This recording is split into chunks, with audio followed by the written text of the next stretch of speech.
Hey guys, this is Corey and welcome to CNA Films and Animation. Well, 2012 came to an end, and today I am going to be sharing with you guys my favorite films of 2012.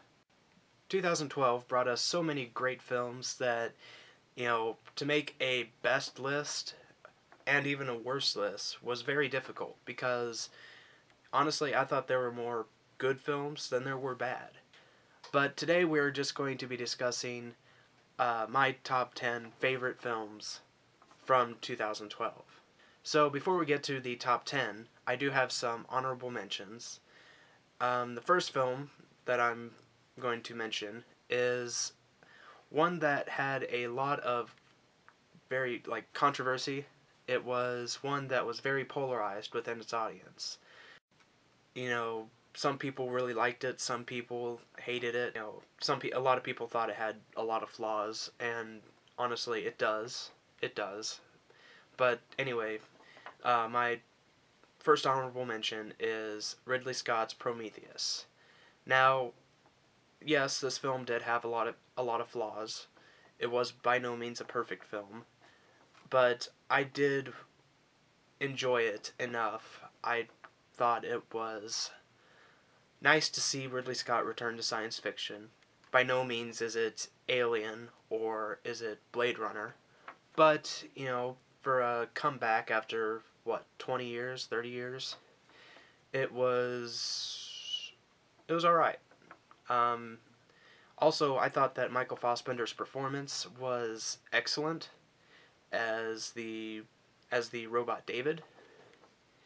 He was very good in the film. I completely believe that he was a robot, and yeah, this film I enjoyed. It did have many flaws, and it's one that I can see where people would not like it, but for me, I got my money's worth.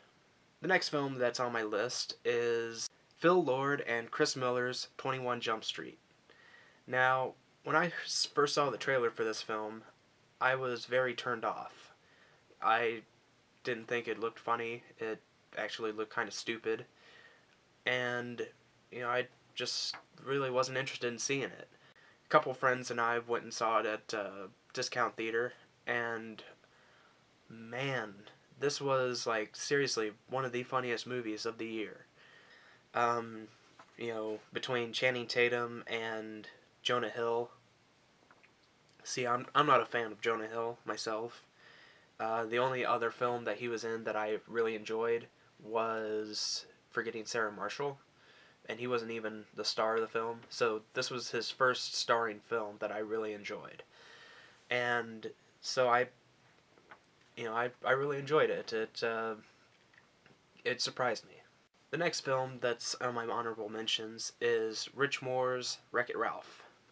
I really wanted to get this in my top 10, but, I felt that there were 10 more films that I really enjoyed more. And, this film was excellent. It was funny. It was moving. Great film for kids, family. I enjoyed many of the video game references, and, it was an all-around great film. But, unfortunately, it just did not make the cut. Next film that's in my honorable mentions is David Ayer's End of Watch. This film was very, very well done. Jake Gyllenhaal and Michael Pena were very good in their performances. They had great chemistry together. This film felt very real. The story was very moving, very touching. It was thrilling in places. It was, everything that I wanted it to be, and, it was just a great film. And, it saddens me that I couldn't put it in my top 10, but, there were some others that I felt were even better. And the last film that's in my honorable mentions is Joe Carnahan's The Grey. This film I rented it after it came out on DVD, and this film completely blew me away. I did not expect anything like this, and it was thrilling. It was very very intense. Liam Neeson was awesome in the film, and I really was pushing for this to be in my top 10, but again, it just kind of fell short, unfortunately. But that leaves 10 great films that I feel deserve their spots. So now on to my top 10. Number 10 is Ben Zietlin's Beast of the Southern Wild. This film was more than I ever expected. The little girl in this film was absolutely fantastic. She was probably the best actress in the film, and the story was very very depressing, really, and everything about it felt authentic. So I absolutely love this film. It is definitely one of the best movies of the year, and I'm glad to have it in my top 10. Number 9 is Ben Affleck's Argo. This film was everything I wanted it to be, and even more. Ben Affleck grabbed my attention when he made Gone Baby Gone. I absolutely loved that film. I enjoyed the town. It was an excellent film, and this film may be even his best work. It's funny in all the right places. It's intense in all the right places. It's interesting throughout the entire film. John Goodman and Alan Arkin were, both excellent as the comic reliefs of the film, but at the same time, Ben Affleck's performance, as well as everyone else's, was fantastic. Number 8 is one that I saw recently. I really enjoyed it, and it's one that a lot of people are putting in their top 10s, and I do believe that it should be in my list, and that is Quentin Tarantino's Django Unchained. Now, this film I really enjoyed. It's not my favorite Quentin Tarantino movie, but I don't think any of his films are going to be Pulp Fiction. So, all the performances were great. Jamie Foxx completely blew me away as the lead, and Christoph Waltz was excellent, as he always is. Leonardo DiCaprio completely blew me away with his performance, and I'm just completely impressed with everybody's performance in the film.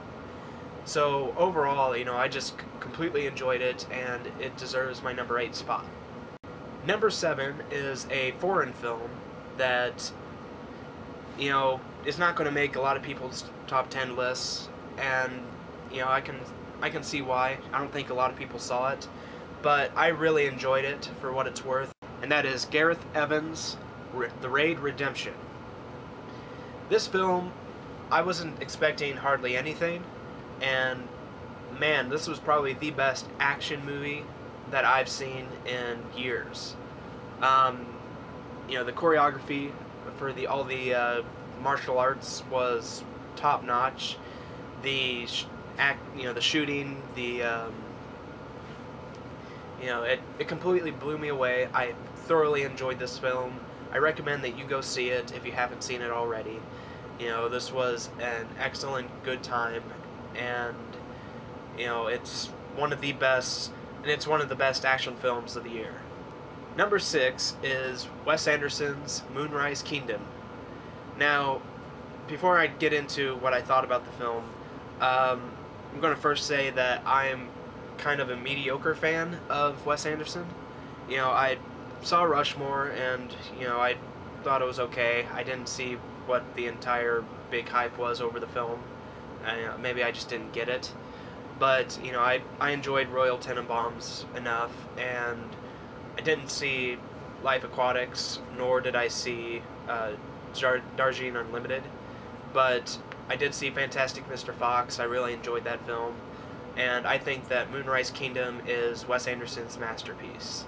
This film was everything I wanted it to be, and even more.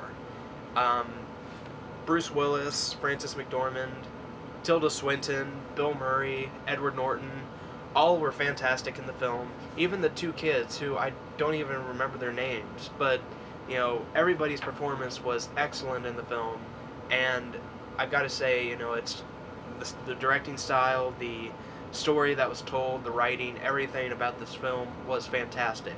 So, I'm hoping that it gets nominated for Best Picture. Kind of like the underdog that Woody Allen's film Midnight in Paris was last year. But, who knows what the Academy's going to do. We'll find out in a few days. But, yeah, I absolutely adored this film. It's one of the best films of the year, and it completely deserves my number 6 spot. My number 5 spot is Stephen Chbosky's The Perks of Being a Wallflower. Now, I was really excited to see this film. I got to see it a few weeks ago, actually, and I completely fell in love with it. Logan Lerman's performance was excellent, as was Emma Watson and Ezra Miller, I think that was his name. And, everybody was fantastic. The story was a very authentic story. It felt very real. And, this film really kind of captivated me. I didn't expect that. And, for that, I give it my number 5. Number 4 is one that I expected to enjoy, and I enjoyed it even more than I thought I would. And that is Rian Johnson's Looper. From everything from the directing to the acting by Joseph Gordon-Levitt and Bruce Willis and Emily Blunt, the directing was excellent. It gave us an excellent sci-fi film that I think was this year's best. And, I'm going to put this up there with The Terminator myself. I absolutely love this film. I think everyone who's a sci-fi fan should see it. And, some people were kind of polarized by it, but, I think it's definitely worth watching. My number 3 is one that I'm sure a couple of people that know me will be surprised by, but, I feel that it deserves it. Christopher Nolan's The Dark Knight Rises. I absolutely love Christopher Nolan's Batman films. Christopher Nolan's one of my favorite current directors, and this film did not disappoint me by any means, but I did feel that the film was a tad bit long, and the ending I felt was a little forced, I guess. But other than that, I absolutely love this film. I think that it's one of the year's best. I mean, it's just an excellent film. Tom Hardy as Bane was outstanding. Way better than what Batman and Robin did for Bane. Anne Hathaway as Catwoman was actually, I think, perfect casting. She completely stole her scenes, and she fit right in with the Nolan universe. So overall, I mean, I absolutely love this film. Unfortunately, I couldn't get it higher just because of the two things that I mentioned earlier, feeling that it was a bit long, and, the ending feeling a little forced. But, overall, I completely enjoyed the film, and, it deserves my 3rd spot. Number 2 is one that got a lot of fans. It's definitely a fanboy film. It was actually one that I wasn't looking forward to when I saw the trailer, and I actually thought it probably would suck. And I'm completely glad, completely surprised, and glad that I was wrong, that this film was everything that it was and even more. And that was Joss Whedon's The Avengers. What can I say about this film? I mean, after 5 years of building up to this movie, it was completely worth it. Actually, I'm surprised that it didn't bomb, just because, after all this build-up and, all these movies and stuff, and it's just, it builds all up to this, and then, you bring them all together, all these superheroes, and all the odds were against it, but, they definitely picked the best director to make this film. And, Joss Whedon has never disappointed me. I absolutely love his TV series. I loved Serenity. Everything that he writes, I think, is just gold. And, I completely adore this film. Um, it completely blew me away when I saw it at the midnight screening. And, it definitely is one that stayed with me throughout the year. Now on to my number one. Mind you that my number one choice is not one that a lot of people are going to agree with.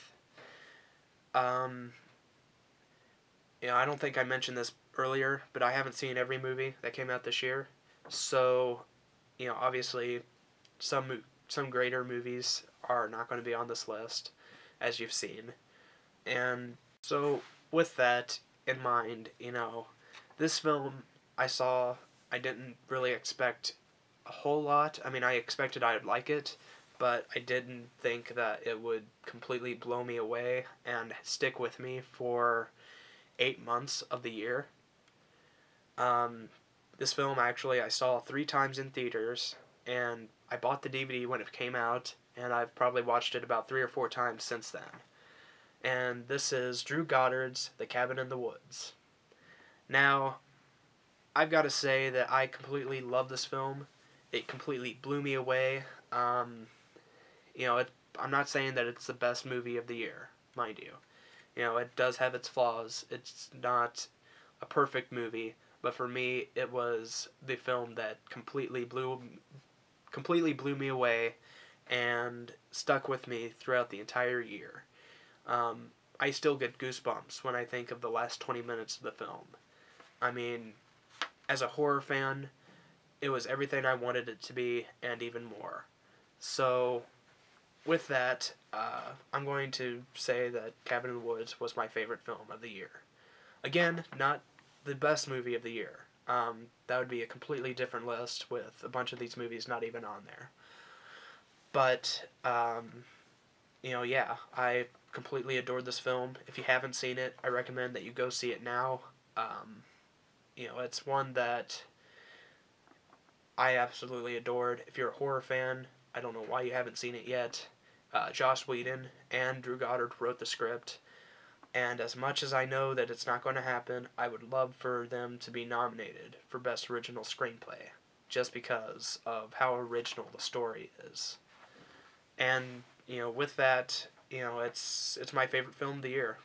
What's your top 10 list, guys? What film stuck with you? Comment below and let me know. As always, if you like this video, be sure to like, favorite, and subscribe. I'm Corey, and I'll see you guys tomorrow with my worst list of the year.